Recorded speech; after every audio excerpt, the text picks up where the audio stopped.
Olá, boa tarde a todos. Mais uma vez, nosso Momento Jurídico da OAB 249 de Francisco Morato.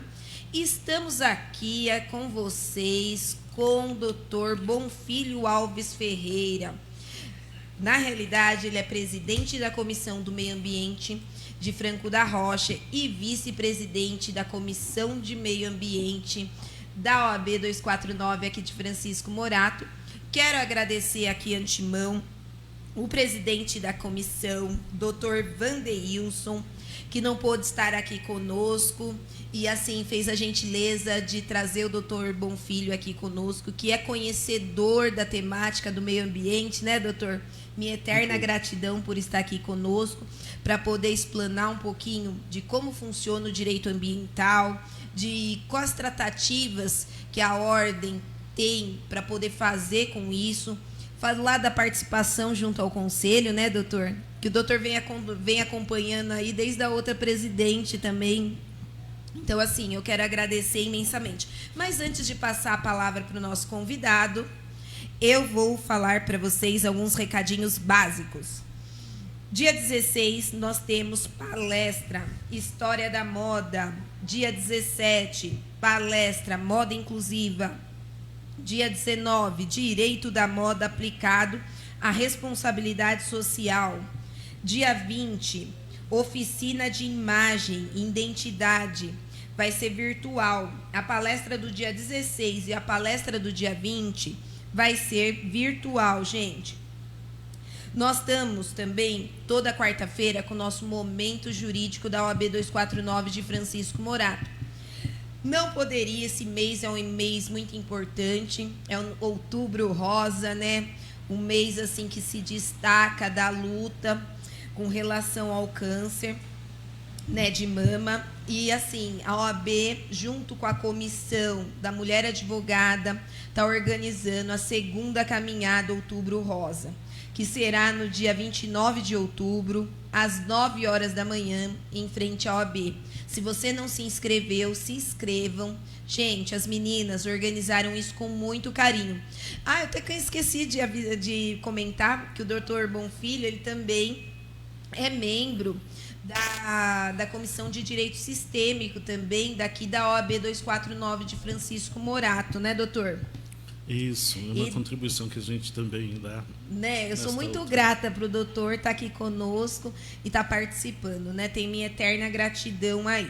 Sem delongas, vou passar um pouco a palavra para o nosso convidado, para ele explanar um pouquinho sobre o direito. Mandem suas perguntas e eu também vou fazer as minhas daqui a pouquinho, né, doutor? Para a gente.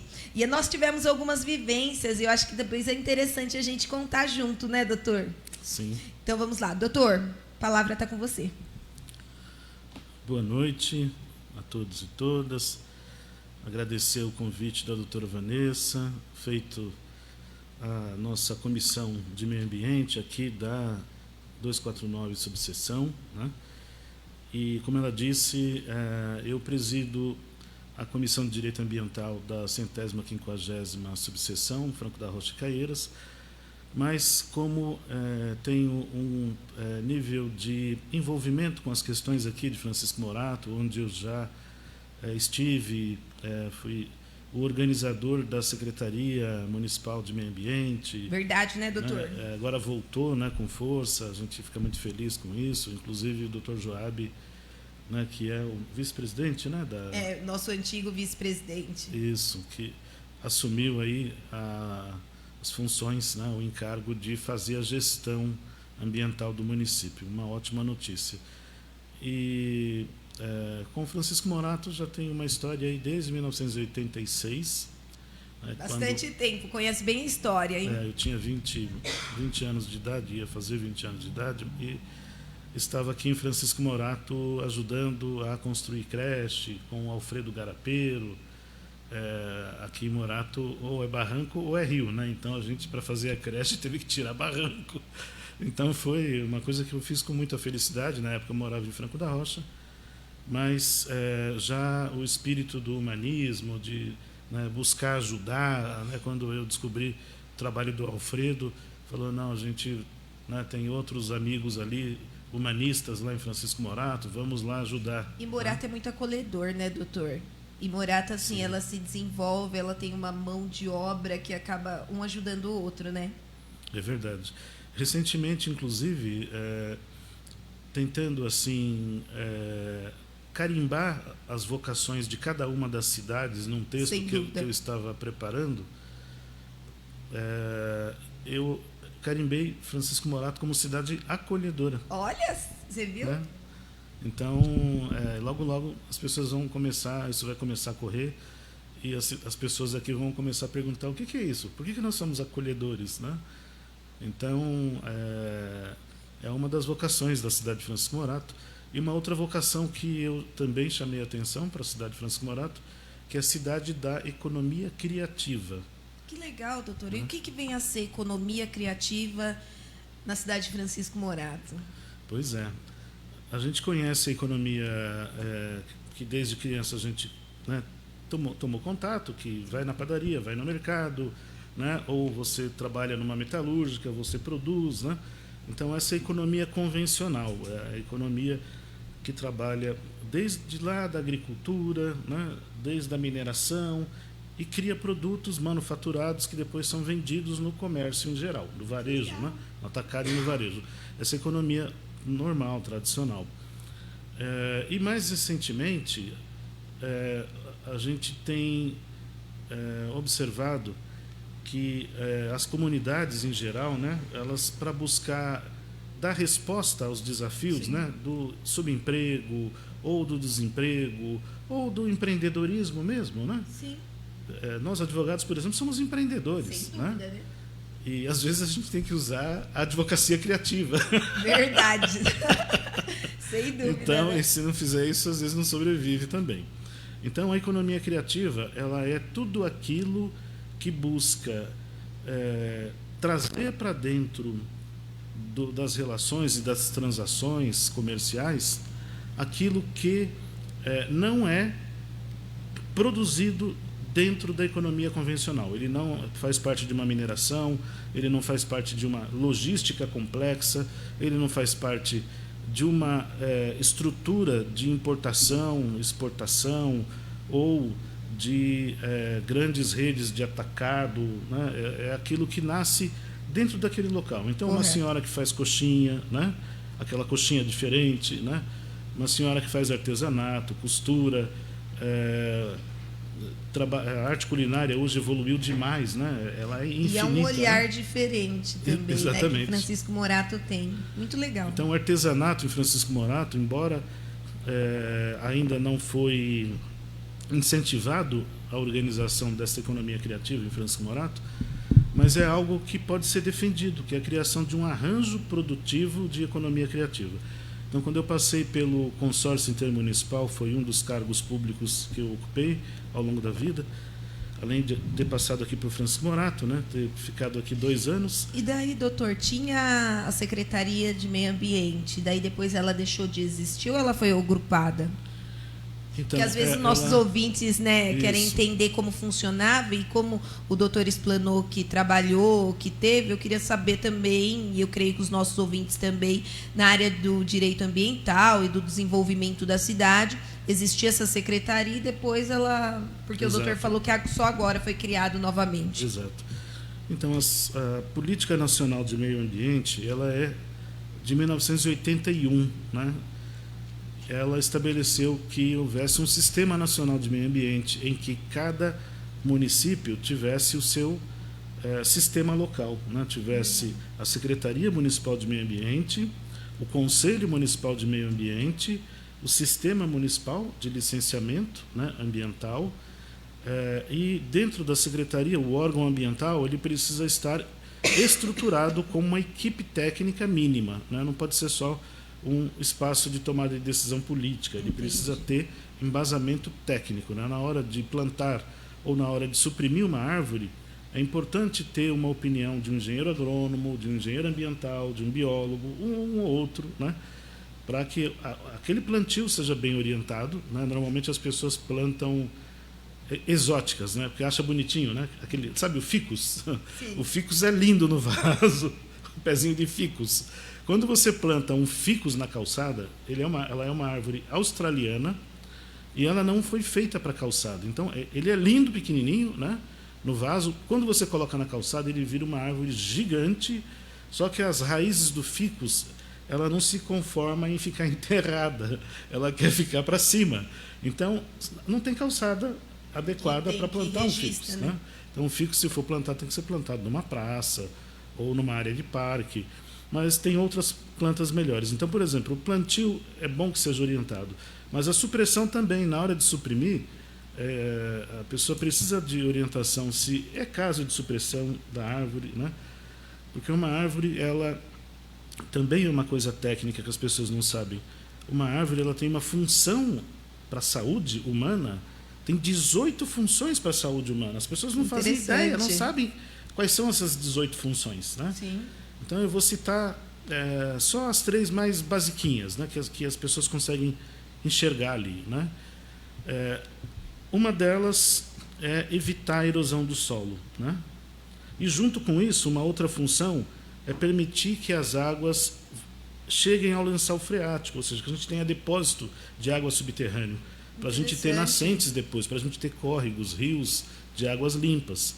Então, já há aí 2 funções. Mas uma outra função que as pessoas também conseguem ver, quando você olha as folhinhas de uma árvore, ela não está toda empoeirada, toda sujinha? Sim. Essa poeira entraria na casa das pessoas. Então, a árvore tem uma função de conter poluição atmosférica, não é só poeira. Junto com a poeira vem agentes biológicos, e a árvore segura tudo isso, nocivos, né? Agentes biológicos nocivos, bactérias, vírus. E ela segura também boa parte da poluição atmosférica dos carros, né? Os gases, o CO2, né? O dióxido de carbono da descarga dos veículos. Então, ela cumpre essa função também. Uma outra função importante é colocar umidade no ar. Então, neste calor, se a gente tem mais árvores, a gente tem refrigeradores, literalmente, né? Refrigeradores dentro das cidades, porque elas jogam gotículas de ar o tempo todo, gotículas de água o tempo todo na atmosfera. E a nossa respiração, o nosso bem-estar depende muito da umidade do ar. Se a umidade do ar ficar abaixo de 30, né, as pessoas podem entrar em colapso, podem ter infartos, podem ter situações de estresse grave, podem ter inúmeras doenças, além de todo o problema dos vírus, bactérias, que aí eles invadem o corpo, porque o corpo fica sem defesa, as mucosas secam e o corpo fica sem defesa. Então, a árvore é o primeiro combatente da saúde, não é o hospital. O primeiro combatente da saúde dentro de uma cidade é a árvore. Ela vai garantir bloqueio biológico, né, de bactérias, vírus, etc. e tal, de morbidades. Ela vai garantir conforto térmico nas cidades, ela vai melhorar a qualidade do ar, a umidade do ar, e, além disso, ela sombreia, ela diminui a temperatura e permite a entrada do vento. Né? Se eu perguntar para as pessoas, né, onde é que fica a fábrica de vento, vai falar, bom, Bonfim está doido, né? Fábrica de vento, né? Teve uma presidente, sem dúvida. Teve uma presidente que quis até ensacar vento, né? Verdade, Ela né? falou, vamos ensacar vento, mas aí o Bonfim está falando que tem fábrica de vento. Como é que é isso? Né? Então, o que é o vento? O vento, ele é produzido por troca de pressão atmosférica, mas é por troca de temperatura. Isso explica muito o que está acontecendo nos dias atuais, né? Exatamente. Com o clima, né? Exatamente. A gente vê momentos que estão muito quentes, outros muito chuvosos, e a gente se depara com essa instabilidade. Isso. Se a gente tem bastante árvore, nós não teremos o risco de ter essas tempestades, né? Essas trocas de pressão muito forte que provocam essas chuvas de convecção muito forte. Então, preservar as árvores é manter os microclimas, o equilíbrio, né? Mantém a brisa, essa brisa que a gente recebe dentro das casas, ela vem pela sombra das árvores.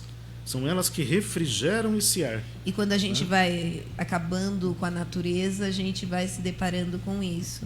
Sim. E a gente não vai plantando, porque a gente vê que as pessoas não plantam mais. Elas só asfaltam. Só. E o asfalto é ilha de calor. Não é? Né? Onde tem asfalto, você tem geração de ilha de calor, E você tem maior risco de ter as chuvas de convecção, que são essas trombas d'água, né? Certo. Então, tudo que emite muito calor e não tem compensação em floresta, né, você vai ter esse fenômeno de ilha de calor, gerando essa troca de pressão de temperatura e gerando tempestades, trombas d'água, chuvas de granizo, né, gerando desastre. Sim, e nós se deparamos, eu creio que foi no domingo, a gente se deparou com uma chuva forte aqui na cidade de Francisco Morato, onde teve alguns pontos de alagamento, né? E assim, eu falo, como se deparar com isso, doutor? E o que o direito ambiental pode ajudar nesse caso e como a comissão mesmo do meio ambiente dentro do município, ela pode respaldar isso para que isso seja pauta de discussão? Exatamente, Vanessa. O meio ambiente, ele está disciplinado em nossa Constituição, que é posterior à Lei da Política Nacional de Meio Ambiente. A Lei da Política Nacional de Meio Ambiente é de 81, a Constituição é de 88.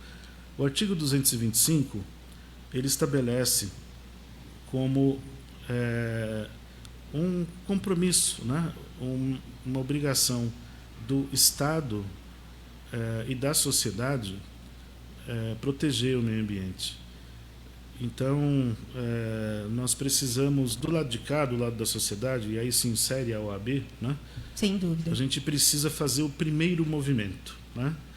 Porque o Estado brasileiro, né, nós advogados estudamos, né, direito de Estado, e a gente tem a oportunidade de saber as diferenças, o que é Estado, o que é governo, né?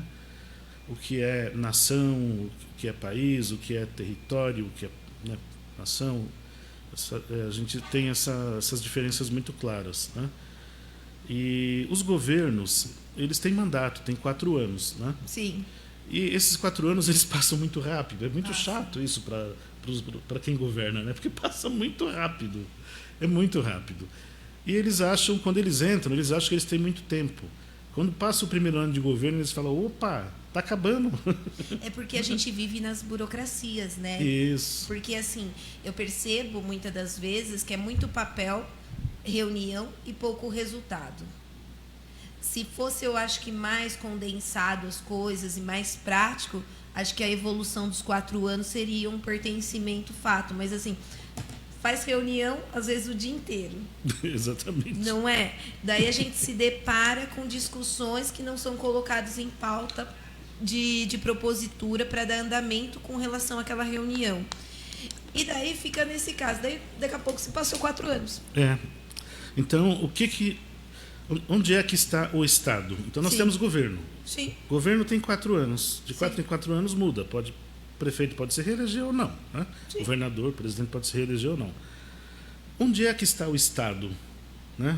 Olha, estou apontando para o governo. Ah, você não coleta lixo, não, você não faz isso, não, você não resolve a enchente, não, você não resolve a segurança, não. Ó. Tem quantos dedos apontando para cá? Está apontando para o Estado. Sem dúvida. O Estado somos nós. Então, isso nós aprendemos no direito, na faculdade. Sem dúvida. Né? O Dalmo Dallari diz, o Estado é a sociedade civil organizada. É a melhor definição de direito de Estado que existe até hoje no curso de direito de Estado. É do Dalmo. Né? Muito simples. O Estado é a sociedade civil organizada. Se a sociedade civil está desorganizada, os governos, então, né, estão nem aí com nada.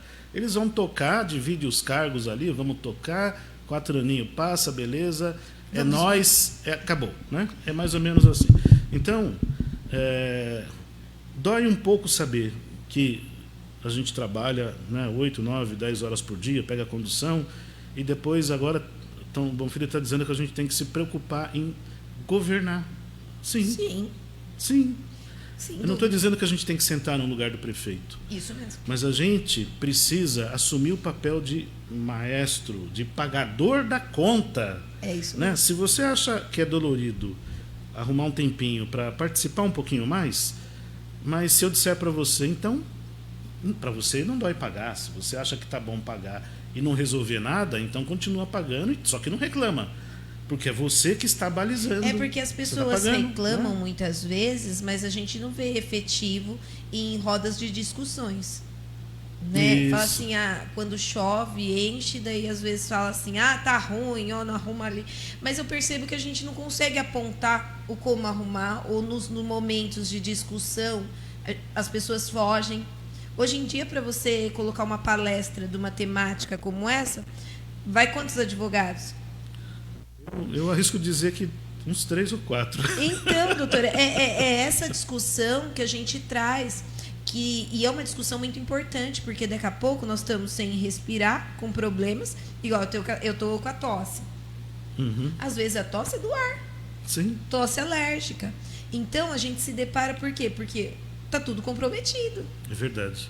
Né? E aí, Vanessa, Morato eu tenho muito orgulho de Francisco Morato, porque assim, eu estive em Francisco Morato em momentos bem importantes da história da cidade, né? Foi lá em 86 até 89, com Alfredo Garapeiro, em que a cidade realmente começou a discutir essa temática sobre a parte ambiental. Era uma cidade de retirantes, era uma cidade assim de um povo abandonado mesmo, né? Um povo que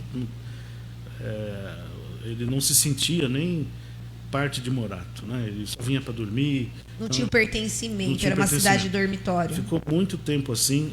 Aí no governo da doutora Andréa Pelizari, tive a oportunidade de então desenvolver junto com ela essa política municipal de meio ambiente, e ela deu para nós, para a nossa equipe na época, coordenar o plano diretor da cidade, que seria o primeiro plano diretor da cidade de Francisco Morato. E ali a gente falou assim, bom, a Implaza foi a empresa que foi contratada para ser o corpo técnico da elaboração do plano diretor, e nós participando ali da coordenação da equipe de governo. E aí o desafio que a gente comentava para a doutora na época, era colega nossa, advogada, prefeita, sim. Era como é que a gente ia mobilizar o povo de Francisco Morato, porque o plano diretor é a peça mais importante da regência da cidade. O Estatuto da Cidade é de 2001 e foi uma grande conquista do povo brasileiro, o Estatuto da Cidade. Está na Constituição, é o artigo 182 da Constituição, da política urbana, né?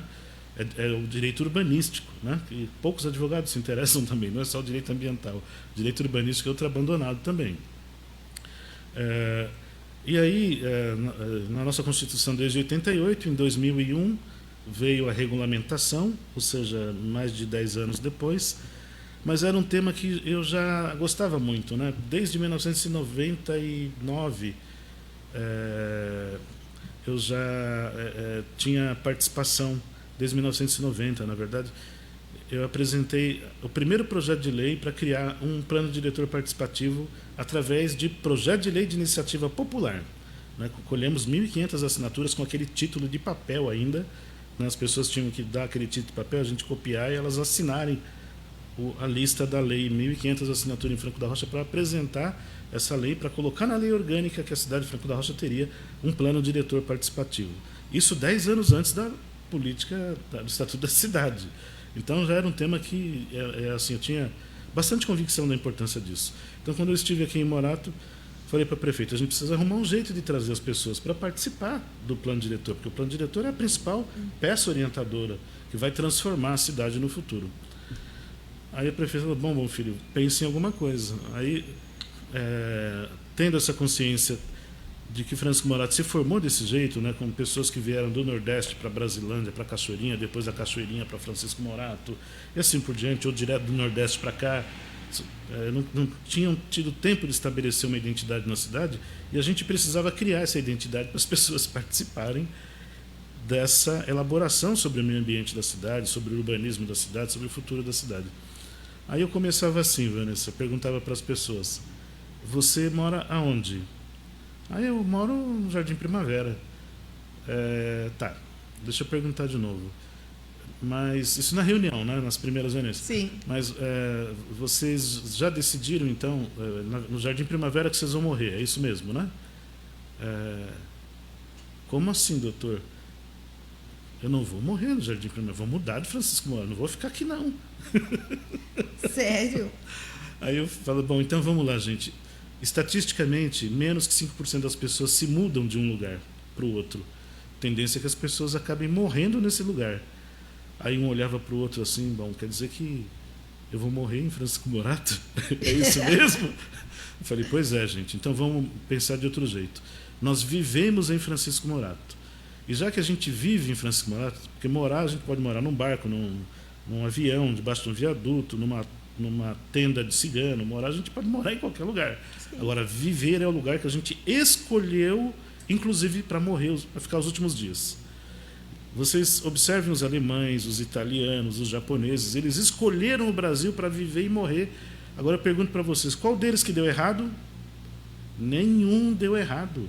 São grandes empresários, tem até presidentes da República que, né, descendentes de estrangeiros. Então, grandes políticos, descendentes de estrangeiros no Brasil. Então, se a gente escolher o lugar para viver, a gente vai fazer alguma coisa para mudar esse lugar. Então, a gente começa elaborando um bom plano diretor. Vamos fazer isso junto?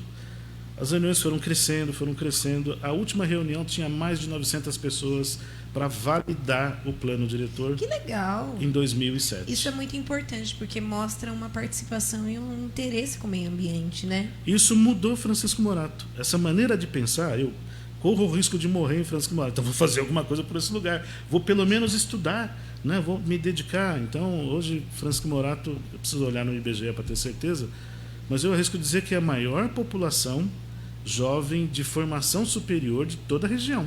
Que legal. Não só porque é a população mais numerosa, mas iam falar, mas é a população mais pobre também. Então, como é que ela pode ser a que tem mais jovens formados de nível superior, inclusive mestrado e doutorado, aqui em Francisco Morato?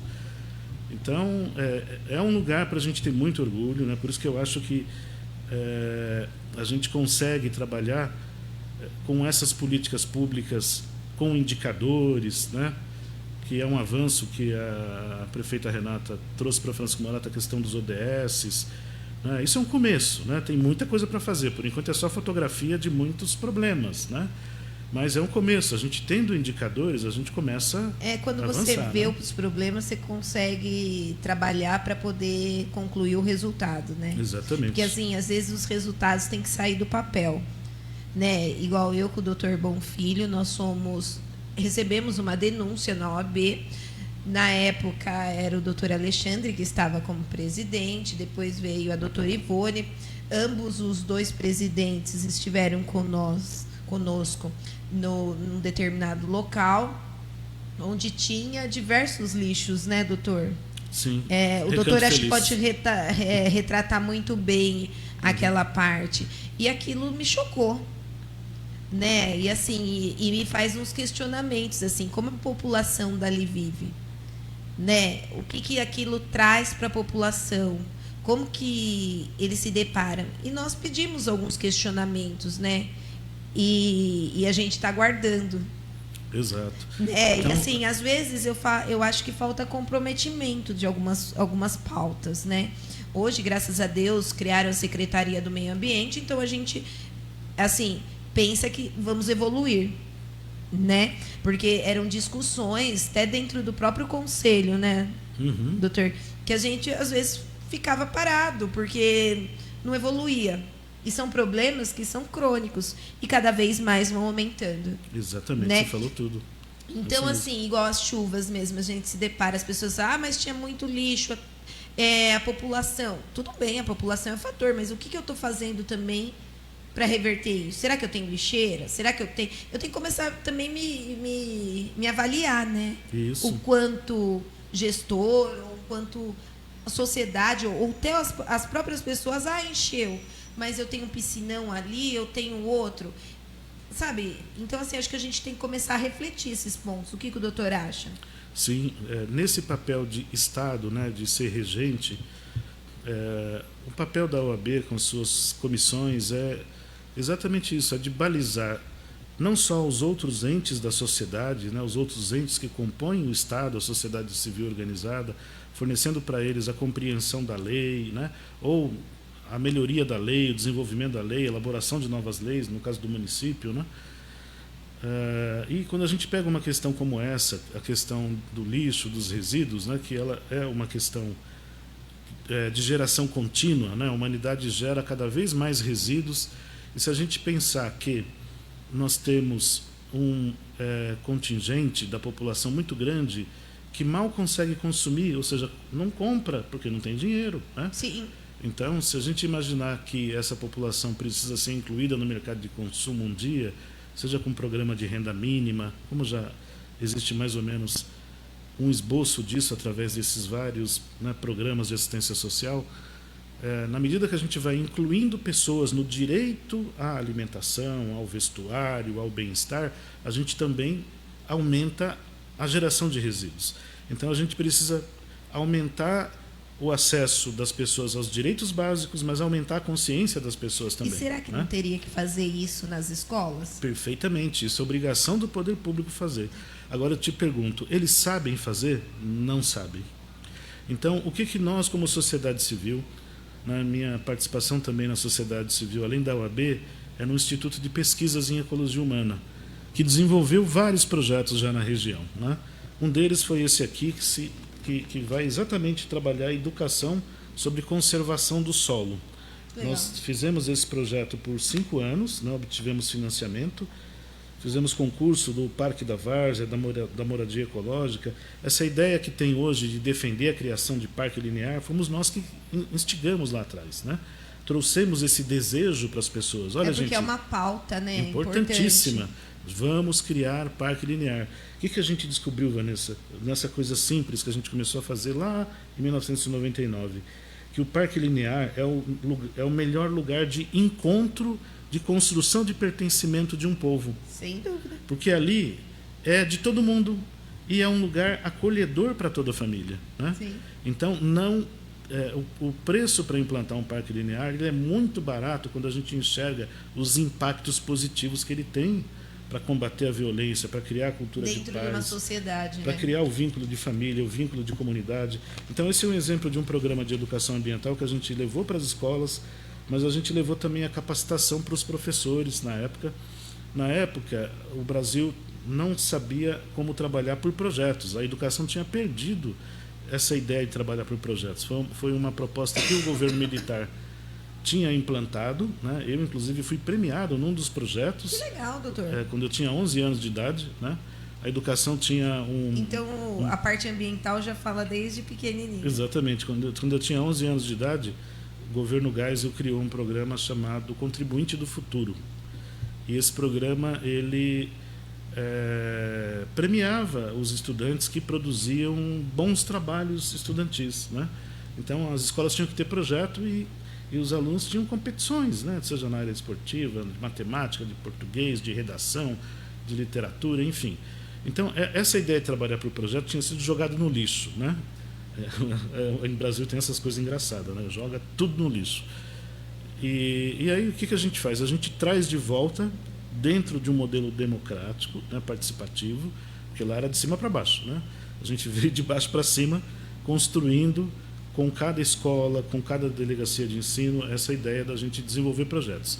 De lá para cá, a educação retomou essa linha de trabalhar por projetos, mas tem muita gente, tem muito professor que ainda fica na lenga-lenga de procurar vítima, né? Porque é o culpado, a POS que fala, não sei o quê. Não, gente.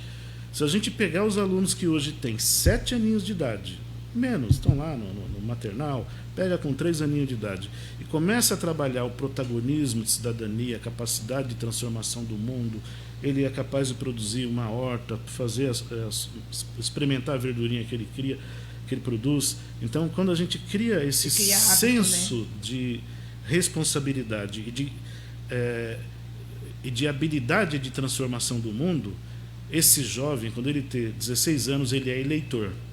Ele não vai fazer campanha para qualquer candidato. Ele não vai botar a camiseta de qualquer candidato. Ele vai perguntar, você é candidato por quê? Para quê?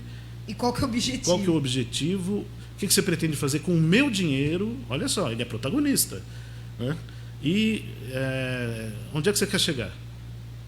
Você já imaginou um político sendo inquirido dessa maneira? Sim. Não vai ter político tão fácil na praça, porque vão ter que ser bons, né? Sem dúvida. Hoje a gente tem políticos que a sua maioria são comerciantes que acham que ganham um pouco no seu negócio, né? Ou são gananciosos mesmo e eles veem na política um jeito de arrumar a vida, né? Então, mas não é bem assim, né, doutor? A maioria é assim. A maioria é assim. 90% não, é assim. eles acham isso, né? Mas daí saem com um processo maior isso, exatamente. do que entrou, então, né? hoje mudou o mundo. Você tem... A Constituição trouxe o papel independente do Ministério Público, independente dos tribunais de contas, a força da representação do papel que nem o advogado sabe representar direito na área de cidadania. Ele sabe fazer petição para o juiz. Mas fazer representação de cidadania, a gente precisa montar um curso na OAB para isso. Porque ele não sabe requerer informação, né? Que é a lei de informação, de acesso à informação. E as pessoas também, o órgão público, não sabe que ele tem que fazer devolutivo. E se caso ele não faça, é obrigado a encaminhar ao Ministério Público. Isso. Né? Então, assim, eu sou muito adepta a isso. Porque assim, eu acho que a gente tem protocolo e a gente tem que seguir. Exato. Então, a questão da regência, né, da gente balizar as mudanças, né, balizar o investimento público, o gasto público é importante, isso a gente faz por projetos. Né. Esse aqui é um projeto muito fantástico, que é o Juca Vivo, ele vai fazer 20 anos agora no dia 13 de novembro. 20 anos já? As duas OABs estão convidadas, fazem parte, né, do Juca Vivo desde o começo. Né, e eu já quero aqui deixar o convite. Quem quiser já se inscrever, o formulário para inscrição está no www.ipeh.org.br. Se você puder colocar na tela aí, www.i de igreja, P de pato, E de espada, H de hiato, ipeh.org.br. Então, entrando lá, gente, dá para se inscrever nesse evento que acontece no dia 13 de novembro, são os 20 anos do Juca Vivo. Que legal. Este programa é o Juqueri Vivo, Rio Juqueri Vivo. Aqui nós temos o Tapera Grande, né? E os seus afluentes, o Ribeirão da Água Vermelha, que está do outro lado, que é afluente do Eusébio, sai de Morato, vai para Franco da Rocha. Então, a recuperação de todos esses rios fazem parte do programa Juca Vivo. Esse programa hoje representa um investimento de 3 bilhões. 3 bilhões. E quem balizou isso foi a sociedade. Porque ia fazer 30 anos o contrato da Sabesp, o primeiro contrato da Sabesp, 30 anos. 30 anos? O de Francisco Morato, isso em 2005. O primeiro contrato da Sabesp foi de Caieiras, de 1975. O contrato de Morato, de 2007, ia fazer 30 anos em 2007. E não tinha previsão, Vanessa, de tratar uma gota de esgoto. Né? Meu Deus. E ninguém tinha pedido. Só que ninguém sabia também, ou caiu no esquecimento, porque 30 anos, né, são vários mandatos de prefeito. Né, sem dúvida, né? Não dá nem para culpar nenhum. 30 anos passou e ninguém sabia nem onde estava o contrato da Sabesp. Você está brincando, doutor? É sério, ninguém sabia nem onde estava o contrato. Acharam que era já vitalício. Exatamente. Então a Sabesp estava assim, né, sentada, né, esperando vencer, não, estão pagando mesmo, né, as contas, não, já paga tornou tudo, indeterminado. Está tudo pago, então ninguém pediu, a gente não vai fazer nada. Então, o que a gente fez? A gente, como sociedade civil, chamou a atenção disso. Né? E tem que chamar mesmo. Na época, a prefeita era presidente do subcomitê, a Andréia, do Comitê de Bacia. Ela falou, bom filho, mas e daí? O que a gente faz? O meu jurídico, ninguém não sabe nem onde está o contrato. Né? E não sabiam mesmo. Né? Aí, na época, a gente foi atrás disso, né? Bateu na porta da Sabesp, olha, vocês precisam mandar os contratos de novo para as prefeituras. E aí começou uma discussão, uma série de debates. A gente chamou as empresas, né? São várias empresas que acabaram somando, a Natura, MD Papéis, a Melhoramentos, várias empresas outras de Cajamar que entenderam a importância de recuperar o rio, porque essas empresas tiram água do rio para usar na planta industrial e elas ainda hoje têm uma despesa de mais de 5 milhões por ano para tratar essa água. O custo é grande. E aí elas entenderam, vieram participar também do processo e a gente conseguiu criar esta marca, criar este nome, né, esse movimento com marketing, com encantamento, porque também precisa disso. Não dá para ser só sério, coisa, né, contrato, é lei. Não, a gente tem que também ter o lado da cultura, né, o lado do lúdico. E aí a ideia do Juca Vivo calhou bem, né, porque você tem aí os símbolos culturais do cristianismo, os peixinhos, as cores da bandeira, do civismo, e o Juca, que lembra aquele personagem, né, do Caipira, do Juca Chaves. Então a gente brincou com isso, o Rio Juqueri Vivo, e agora com esse governo e com essa movimentação que de novo a gente voltou a fazer, porque a gente ficou um tempinho, teve Covid, não sei o que, ficou um tempinho sem se movimentar. A Sabesp de novo deu uma relaxada, não tem ninguém cobrando, as obras pararam. E a né? Sabesp Vocês viram que virou um monte de esqueleto. Né? Eu vejo que a Sabesp também tem uma outra particularidade, né? Ela começa uma obra, por exemplo, asfaltou aqui, daqui a pouco ela vem... Detona tudo. E depois fica pior de novo. Eu falo assim que isso também é o mal da Sabesp, né? Se a gente for analisar. Acho Sim. que as pessoas, assim, deveria ter um estudo antes. Ó, aqui eu preciso regularizar e você tem que me entregar do jeito que foi. Aí você está falando exatamente do que a gente fala nesse livro aqui, que a gente fala muito do planejamento, né? Esse livro é também resultado do Juca Vivo, ele foi publicado em 2007. Você vai fazer um de Francisco Morato? Porque eu vi aqui, tem Franco, daí tem Caieiras, gente, cadê o de Morato? Pois é. Ó, o Dr. Bonfilho tem que fazer o de Francisco Morato, já que ele já conhece a história desde 1986. Então, assim, eu acho que estou colocando aqui ele, né, para fazer um de Francisco Morato, para mostrar também a nossa história aí dentro desses livros, que eu acho que é importante, porque tem umas particularidades que o doutor conhece, foi a primeira secretaria, né? Vem ainda acompanhando a cidade de Francisco Morato, tá na OAB daqui, né? Também fazendo as provocativas conosco. E dentro da ordem, doutor, o que a comissão do doutor hoje vislumbra que está fazendo e que pretende fazer? Então, dentro do balizamento, nessa questão do lixo que a gente estava comentando, né, que é um problema muito sério em todas as cidades, e aqui em Francisco Morato ele é muito mais sério por conta do perfil topográfico da cidade. Correto. Né? A cidade é morro e vale, e vales encaixados com muitas ocupações, assentamentos subnormais, né? Não são casas com terrenos adequados, são construções que foram, né, se dando do jeito que as pessoas puderam, né? Então foram ocupações de áreas geralmente públicas, áreas que os loteamentos deixaram para ficar como área verde, e ficou, né, a falta de uma política habitacional por longos anos no município levou as pessoas a ocupar essas áreas sensíveis. Então, nessas áreas, é lançado por dia aproximadamente 20 toneladas de lixo nesses barrancos. Por quê? Porque o caminhão de lixo... É lixo.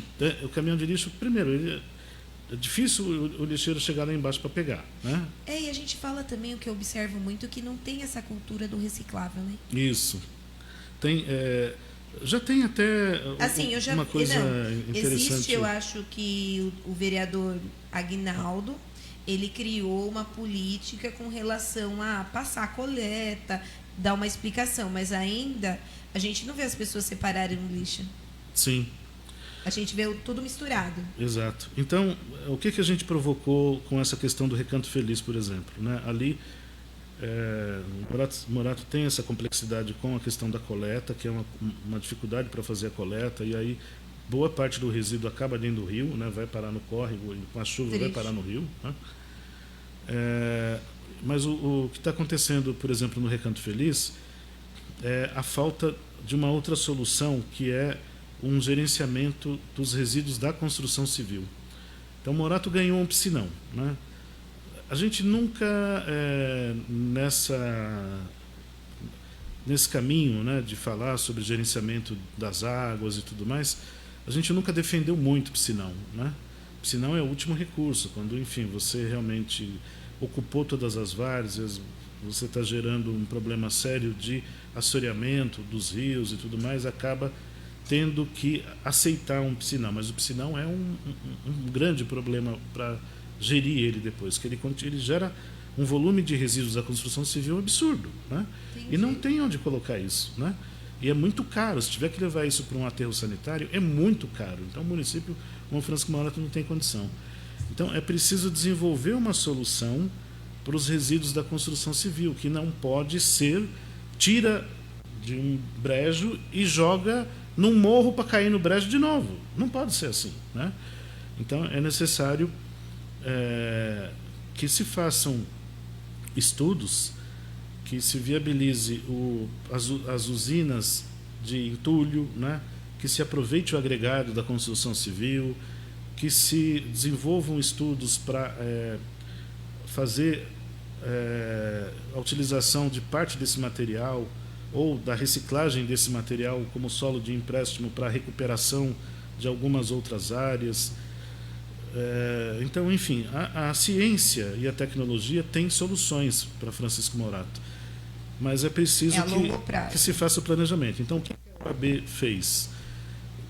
Nós fizemos uma representação dirigida à prefeita, que então respondeu resgatando a secretaria, que a secretaria estava perdida, estava colocada como um departamento de uma outra secretaria, se não me engano, Secretaria de Obras, né? Isso mesmo.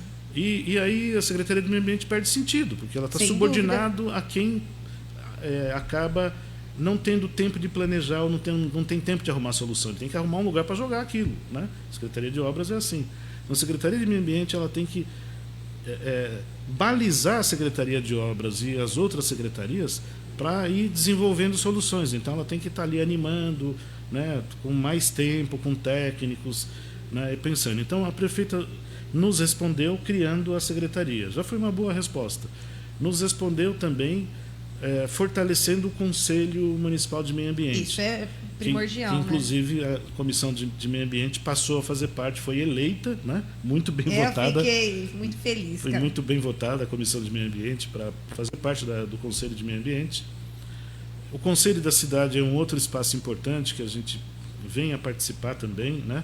Não sei se já está instalado, se funciona em Francisco Morato, mas ele precisa ser instalado, o Conselho Municipal da Cidade, que é a política urbana do município, que tem que conversar com o meio ambiente. Eu né? concordo com... Eu vou falar assim para o senhor, para o doutor, que eu desconheço. Conselho da Cidade, né? Eu desconheço. Então, nós o doutor precisamos... tem conhecimento eu não que tenho. tem? Eu nós precisamos desconheço. cobrar a criação do Conselho assim da Cidade. Que é, que não é... E... Então, a gente tem aí bastante tarefas, né? Bastante desafios aí para vencer. Então, já estamos recebendo aqui como é que é? Levantando aquele... ela está falando que é coisa, mas nós começamos atrasados. Quando começou a ficar boa, acabou o tempo. Nós temos 10 minutos que nós chegamos atrasado aqui. A gente entrou um pouquinho no ar, um pouquinho mais tarde. Mas pode dar continuidade, está dentro. Então, essa questão do balizamento, a OAB fez esse papel, né? Porque tem momentos que até o Ministério Público ele fica esnucado. Sim. Né? Então, você pega temas recorrentes, né, problemáticos, que o Ministério Público fala, puxa, não adianta eu mandar um ofício para a Prefeitura, mais um ofício, não adianta também eu mover uma ação contra a Prefeitura, porque vai criar uma grande dor de barriga e não vamos conseguir resolver, porque isso precisa de um tempo, né? Mas daí não teria que ter um plano independente, porque... Que é o que a gente exigiu.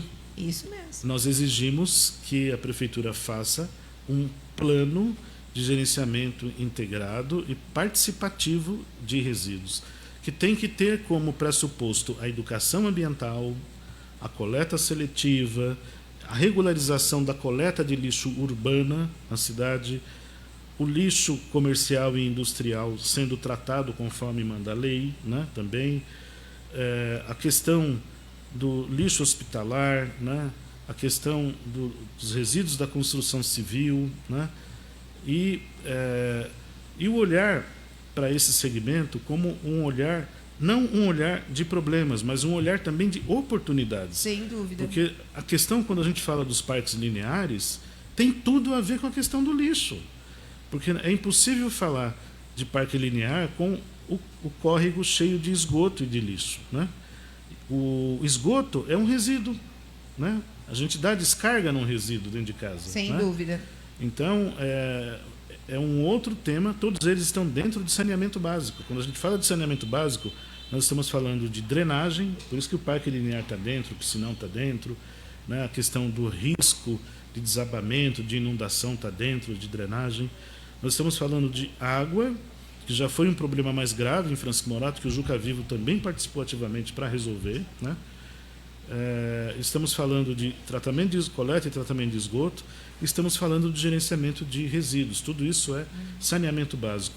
Então, o que a OAB fez? Ela criou um tabuleiro e movimentou a primeira peça, né?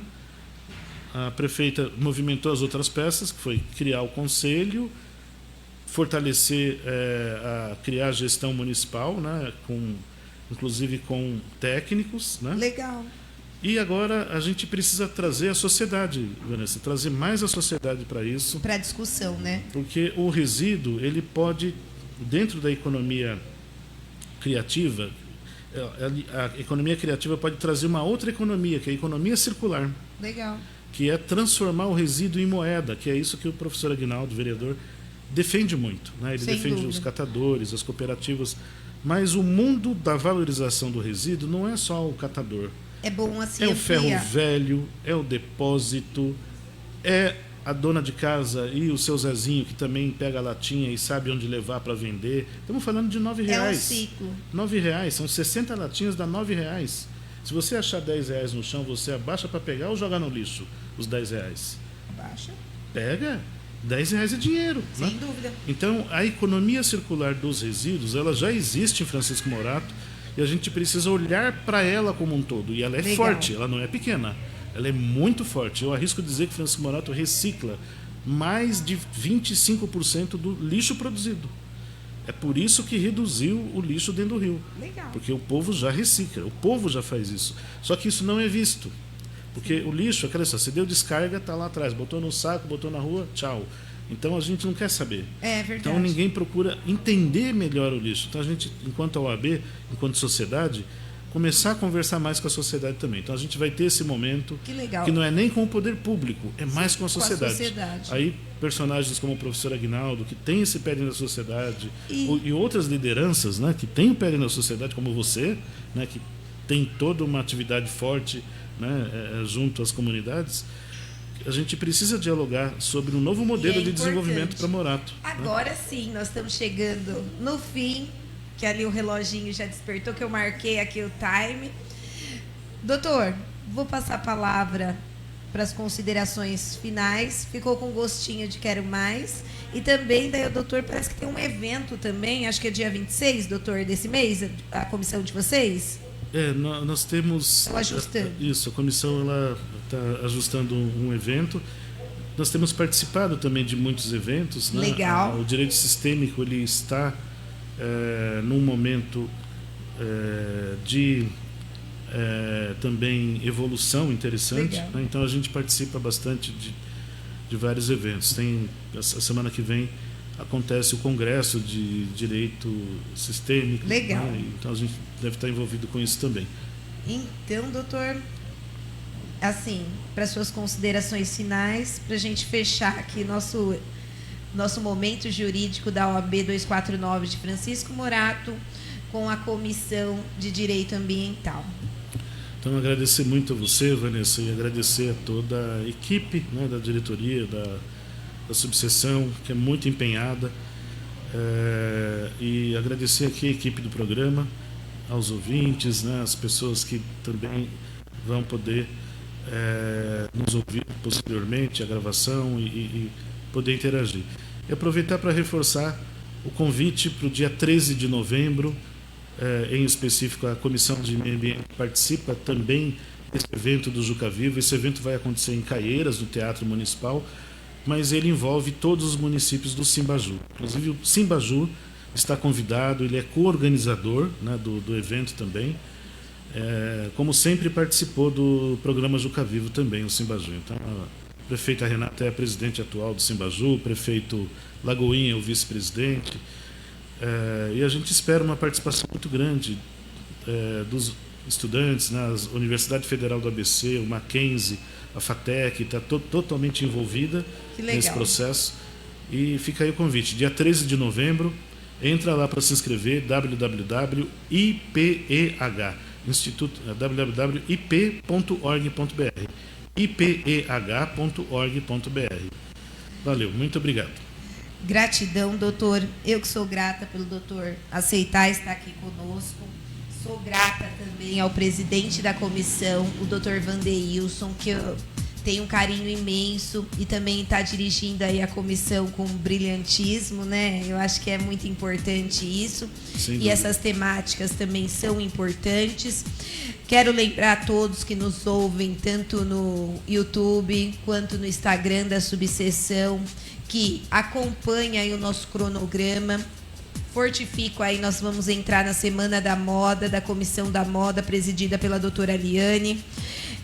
Confira aí, né, os cronogramas das palestras e a segunda caminhada da OAB 249 de Francisco Morato, presidida aí a Comissão da Mulher Advogado, presidida pela doutora Neide. Então acompanha aí na rede social das comissões, da OAB, e não deixe de nos prestigiar, vocês advogados, né? E na próxima quarta-feira, nosso momento jurídico, mais uma vez. Gratidão, doutor. Você lembrou, dia 26, na verdade, a gente, em 2 comissões, a gente fica com uns compromissos, 2 compromissos na cabeça. Dia 26 acontece uma mesa redonda importante da Comissão de Meio Ambiente, de Francisco Morato. Dr. Vandeilson, que está aí pilotando, organizando. Nós teremos um convidado da CETESB. Nós teremos o engenheiro João Matias e também o Joab participando de uma mesa redonda, já também num próximo passo, né, dessa cooperação. Então, dia 26, na Casa do Advogado, às 17h30, aqui em Francisco Morato, bem lembrado. Você viu que a minha mente é muito boa, né? Mas vamos lá. Eu já estou mais velhinho aqui, então acontece isso. Minha eterna gratidão a todos e finalizamos mais um momento jurídico da OAB 249 de Francisco Morato. Um ótimo feriado a todos, um ótimo Dia das Crianças, né? Porque eu acho que ainda somos crianças, né? É verdade. Ótimo Dia das Crianças também para todos. Um bom feriado e bom dia, que Nossa Senhora proteja a todos. Gratidão, gente. Até mais. Tchau, tchau. Tchau, tchau, gente.